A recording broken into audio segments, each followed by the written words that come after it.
Greetings to all our viewers, and thank you for tuning in to our monthly series, Katz Conversations, where we take a deeper dive to get to know all of our women's health experts on a deeper and more personal level. Today, I have the honor of sitting with Dr. Debbie McElligott. She's got so much behind her name, credential-wise and experience-wise. So, Dr. McElligott, I'm going to allow you to just introduce yourself, your title, and a little bit more of your background. Okay, thanks, Sharon. And hello, everybody. I'm excited to be here also. So I'm a nurse practitioner. My doctorate is in nursing and a holistic nurse practitioner. So for many years, I've been working in the field of integrative health. And I like to describe that as areas using the best of conventional medicine or surgeries or treatments or medicine, but also the thousands of years of complementary and alternative therapies, and then a large focus on self-care. So that's where I am right now. I have a long career in nursing, starting with cardiac surgery, including administration, including working with oncology patients, and now really since 2014, working with the Katz Institute for Women's Health, focused on, community health and wellness, but also focused on the wellness of our employees. So happy to be here. Well, we're happy to have you. And it sounds like you're just encompassing health on so many different levels. You said integrative medicine. How did you even get interested in this career path? It could be a very long story because I've been in nursing for a long time, but I don't ever remember wanting to be a nurse. When I would play as a child, I wanted to be a teacher. I would play at the desk with books, but in high school, I needed a job. And at the end of junior year, our town offered a BOCES program to become a nurse's aide. So I did that summer program. And my senior year, I went to school till 12 noon. And 4 days a week, I would work from 4 to 8 at local hospitals. And then when it came time to choose, what do you want to do? I was like, I can't go to school for 4 years. No one in my family had ever been in college before. And it sounded like such a big lift. So I was enrolled in a 3-year nursing program. That seemed much easier. And then 2 weeks before I was supposed to start, my grandmother had me speak to someone in the city, and they said, no, you don't want to do a 3-year program. You want a bachelor's degree. So I then switched and I went to the Hunter Bellevue School of Nursing program. And it's like, I don't even know if it was a conscious effort. I was just there, and that was my role. I was drawn to be there, and that started my nursing career. And as I finished school, I started my family right away. So for many years, I worked part-time in different hospitals in different areas. And then when I started working at St. Francis Hospital, I was drawn to cardiac surgery because that was just so exciting. And when I came to North Shore, I then continued in cardiac surgery, and it was exciting. And you fixed people, they got sick. They came in looking sick. You did surgery. They felt better. When they came back for their post-op appointments, they felt better, but they had a lot of pain and stress, and so did their families. So that sort of led me into what else can we do for them, especially the patients that had challenges. So then the focus also became, I needed to go back to school because I wanted to do my master's. So I did my master's at NYU in nursing administration. And actually, NYU was a very holistic program. So I was introduced to Eastern cultures. I was introduced to traditional Chinese medicine, energy healing. So that opened a whole new world for me, which was really exciting, but didn't translate well to the workplace, back in the 1990s. So I was very happy in my role as a clinical nurse specialist in the hospital, doing a lot of education, working with patients. And then the service decided they wanted us to be nurse practitioners and remove residents from cardiac surgery. So I did my postmaster's out at Stony Brook and became an NP and was working again in cardiac surgery, and quickly was drawn to the area of, what happens after surgery and how do we keep people healthy and how do we prevent cardiac disease? And then I started learning a lot of different integrative therapies. I was introduced to guided imagery, which was pretty amazing how you can change the way you think, change the way you feel, and imagine yourself relaxing. And the body actually did imagine. So then you become like an integrative junkie. So I learned imagery. I learned Ama massage, which is massage down the acupuncture channels, reflexology, energy work. You sort of want to learn it all. And then finally, one day I went to administration at Manhasset and I said, I have all these certifications and I can't fit them into my NP role. So for 4 or 5 years, I had a role doing inpatient consults for pain, anxiety, and end of life. And that's where I really saw the value of integrative therapies, not just in prevention and working with pain, but really helping people make lifestyle changes and decisions, having profound effects. So that was really rewarding.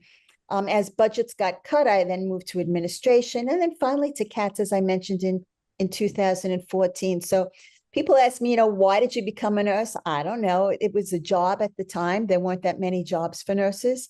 Do I love it? Yes, I've always incorporated the work I love and found roles working with people that I want to work with. So it's been a very rewarding career for me.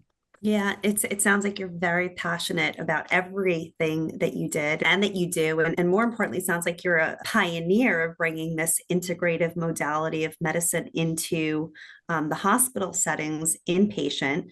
And I have to say, I've participated in so many of your guided imageries. And for our viewers, we should let them know that most of these recordings are actually on the Center for Wellness and Integrative Medicine's website. So hopefully we'll be able to put those links at the end of our recording so people can take advantage of some of the modalities that you just shared with us. And, I feel like there are so many words that stuck out. You spoke about like lifestyle medicine, you speak about stress management, you talk about energy healing. These are great things that you refer your patients for. Do you actually practice this yourself? Like, what is your stress management style? Since I love so many different modalities, I also love to experience the many different modalities. I love going for a massage. I love doing guided imagery. And the interesting thing is, as you work with patients with these modalities, you're relaxed as well because it's a different role. You're not there to fix people. You're working with them. And as you're leading someone through guided imagery, the type of imagery that I often do is integrative imagery. So I'm hearing the people's stories as they speak back to me, but you're holding the space. And that in and of itself is relaxing and rewarding. Integrative therapies don't have to be complicated. When we talk about mind-body practices, we talk about meditation, we talk about prayer, we talk about being in nature. So it doesn't have to be something that you go for and get paid for. There's a lot of self-care practices we can learn. My current favorite is Tai Chi Easy, which is a way of doing Tai Chi that makes it simple, fun, and beneficial right away. And it's 5 moves of Tai Chi. So for me, that's a easy, lovely, relaxing practice where you're actually moving, but you're not sweating. I was brought up as a lady where ladies don't sweat. So I was always challenged with the heavy duty physical activity that we need to do. And I'm so excited now that it's often limited to, that high intensity training where you don't have to sweat an hour. If I had to put my hand on it, I would be like Bob Hope. I heard he had his own private masseuse and had a massage every day. So imagine waking up each day, starting with a massage and some energy work and someone having healthy food prepared for you. I mean, that would be unique. Maybe it would get boring after a while. No, that's definitely a luxury, having a masseuse and then a private chef and then maybe someone who can guide us through our workouts. So tell us a little bit more about what are your passions outside of medicine? Yeah, it's interesting. I have many different interests.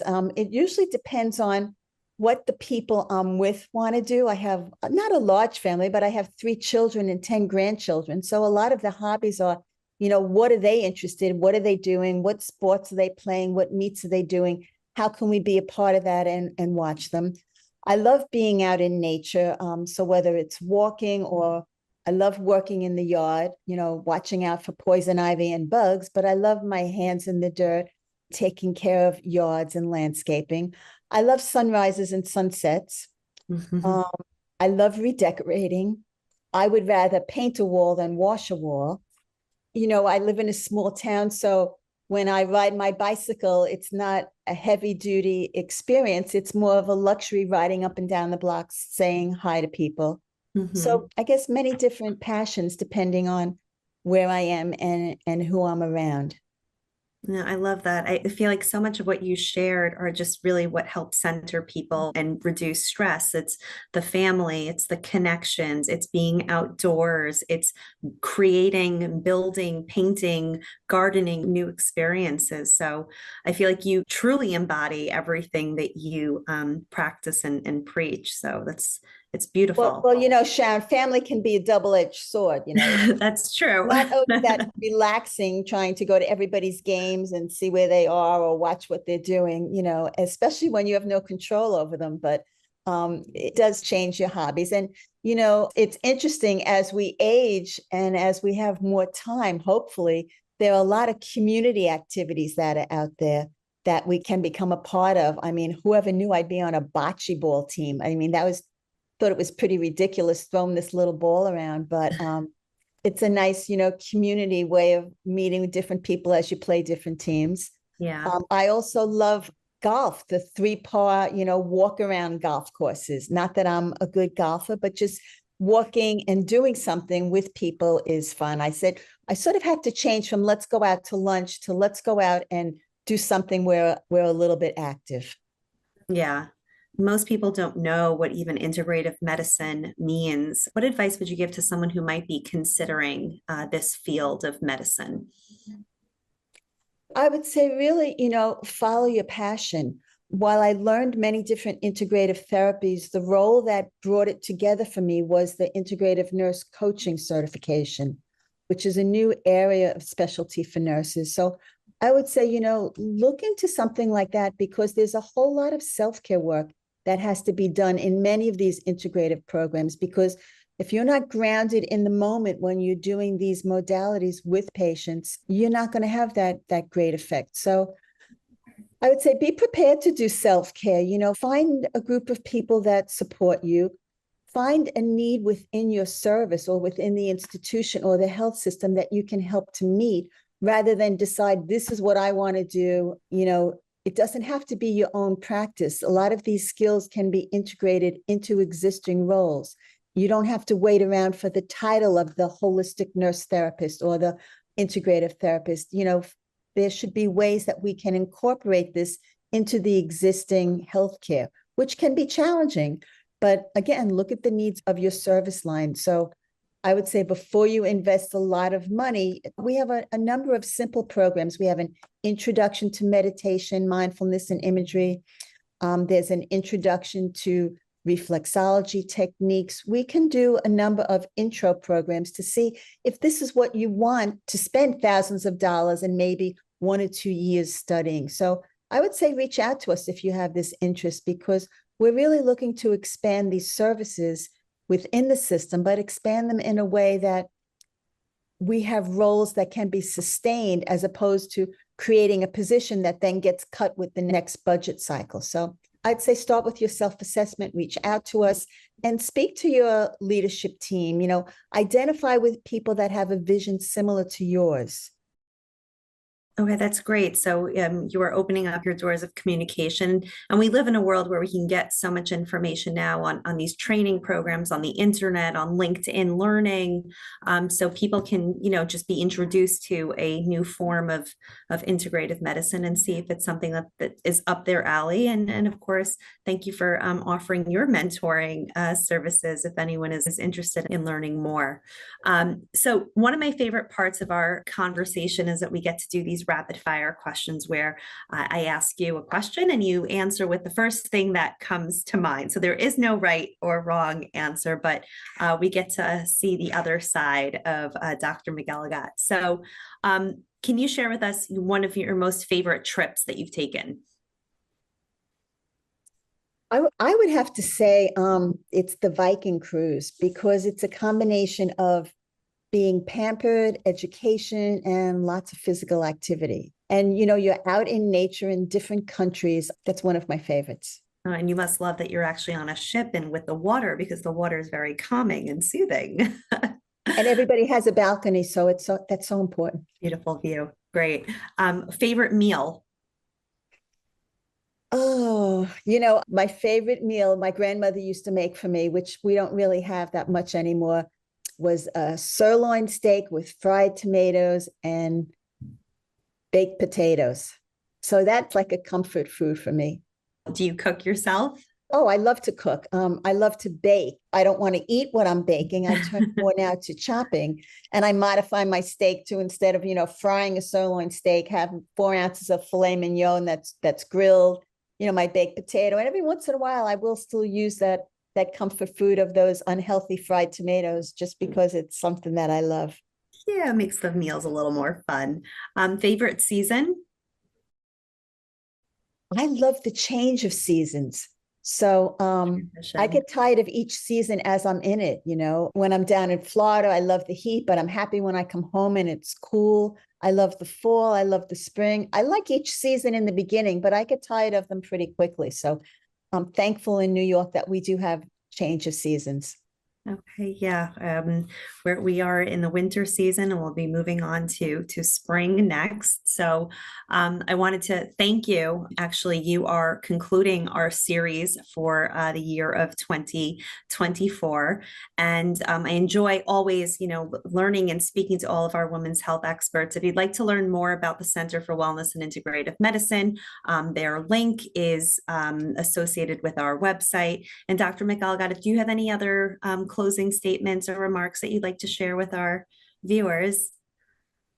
I would just say thank you for having me, Sharon, and thank you for highlighting this work, and let people realize I'm not the only one doing this. You mentioned I'm a pioneer, and we've had pioneers throughout the health system that are doing this as well. And we've collaborated to have 4 system-wide policies for integrative therapy. So it really is moving forward in the health system.